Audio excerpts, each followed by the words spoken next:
Sila nga kamahalan.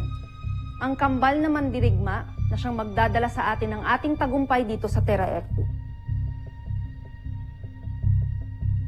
Mula sa pagiging magigiting na kampyon sa pinakamamahal nating Buzan, isinama ko sila dito dahil naniniwala ako sa kanilang kakayahan. Lalo pat, wala pang mandirigmang nakakatalo sa kanila mula sa ating planeta. Kaya tiwala ako na magiging kampyon sila hanggang dito sa Terra Ertu.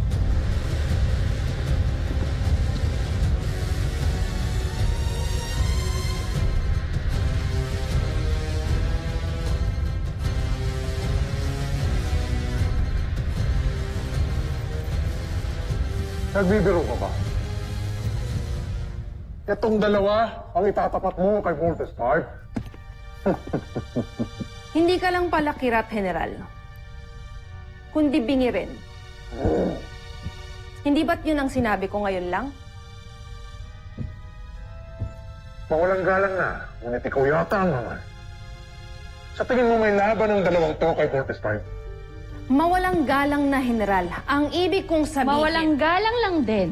Ngunit wala talaga silang laban sa Voltes 5. Jomfre, hindi yata alam ni Contessa na ilang beast fighter na ang pinantapat natin sa Voltes 5.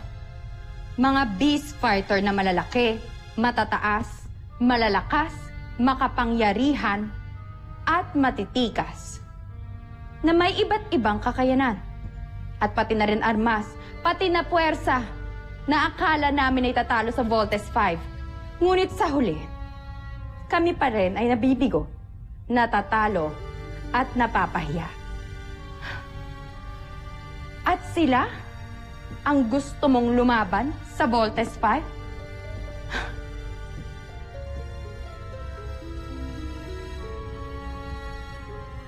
Eh, baka sa simula pa lamang ng kanilang pag-aarap ay mamatay na itong dalawang to. Pagtatawanan lamang tayo ng ating mga kalaban. Kahangalan. May katwiran ng aking mga general. Maging ako mismo, hindi ako makapaniwala na ang mga mandirigma na mula sa lahi ng mga alipin ang ipapadala mo sa akin. Huwag niyo muna silang husgahan, Prinsipe Zardos. Bagkus, pagbasdan niyo kung gaano sila karahas makipaglaban. Mga kawal, sa aking hudyat, sugurin ninyo ang aking kambal na mandirigma. Prinsipe Zardos, isa itong kahangalan. Hayaan mo sila, Traf. Naaaliw ako sa kanila.